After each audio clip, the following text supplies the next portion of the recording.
বিশ্ববিদ্যালয়গুলো যে একটা political institute হয়ে উঠেছে, এই বিশ্ববিদ্যালয়গুলোকে একটা একাডেমিক ইনস্টিটিউট বানাইতে হবে। আমরা যদি সবকিছু রাজনীতির মধ্যে দেখি এবং রাজনীতির মধ্যে যে নোংরা রাজনীতির মধ্যে থাকি, তাহলে আমাদের এই বিশ্ববিদ্যালয়কে ভালোভাবে পলিসি আসবে না, পলিসি সাজেস্ট করতে পারবো না।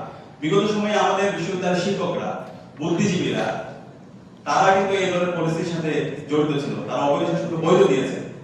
এই ধরনের যারা অবৈধ শাসনকে বৈধ দেয় এবং রাজনীতির নামে অপরাজনীতি করে, আমরা সেটাকে ঘৃণা জানাই। জুলাই বিপ্লব পরবর্তী আমাদের প্রত্যাশা থাকে আমরা একটা সুস্থ ধারা রাজনীতি করবো এবং আমরা আমাদের এই বাংলাদেশের একটা কনসেনসাসের জন্য আমরা কাজ করবো, এবং সেটাকে আমি খুবই আশাবাদী। জুলাই বিপ্লবের মাধ্যমে একটা প্রজন্ম তৈরি হয়েছে, যে প্রজন্ম আর কাউকে ভয় করে না, যে প্রজন্ম বাংলাদেশ প্রশ্নে আকর্ষিত, তাদের আদর্শিক ভিত্তি হলো বাংলাদেশপন্থী।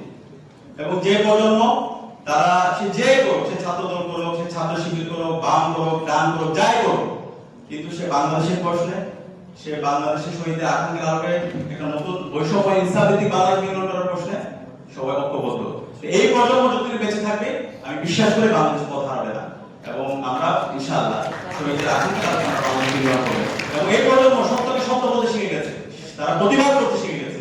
সুতরাং ভবিষ্যতে কেউ যদি ফেসিস্ট হয়ে উঠতে চায়, কেউ যদি এই শহীদের আকাঙ্ক্ষাকে নষ্ট করতে চায় এবং আমাদের বাংলাদেশের যে আমাদের প্রতিষ্ঠানগুলো আছে সেই প্রতিষ্ঠানগুলোকে ভাঙতে চায়, ক্যাম্পাসগুলো অস্থিতিশীল করতে চায়, ক্যাম্পাসের শিক্ষা পরিবেশ নষ্ট করতে চায়, তাহলে ফেসিবাদের যে পতন হয়েছিল, ফেসিবাদের যে পরিণত হয়েছিল, তার থেকে খারাপ কিছু তাদের হবে। আমরা আশা করব বাংলাদেশের সকল ছাত্র সংগঠন, রাজনৈতিক দল, সিভিল সোসাইটি, আমরা সবাই ঐক্যবদ্ধভাবে বাংলাদেশ প্রশ্নে জুলাইয়ের আকাঙ্ক্ষাকে ধারণ করে ঐক্যবদ্ধভাবে আমরা আমাদের কাজ করব এবং আমাদের বিশ্ববিদ্যালয়গুলোকে একটা পূর্ণাঙ্গ একাডেমিক ইনস্টিটিউট হিসেবে বিনির্মাণ করব এবং রাষ্ট্রের যে ফেসিবাদী আচরণ আমরা বিগত সময় দেখতে পেয়েছি, সেই আচরণ বন্ধ করার জন্য আমরা যতগুলো পলিসি সাজেস্ট করব এবং একটা চেকস এন্ড ব্যালেন্সের মাধ্যমে আমরা একটি বৈষম্যহীন ইনসাফভিত্তিক বাংলাদেশ নির্মাণ করব।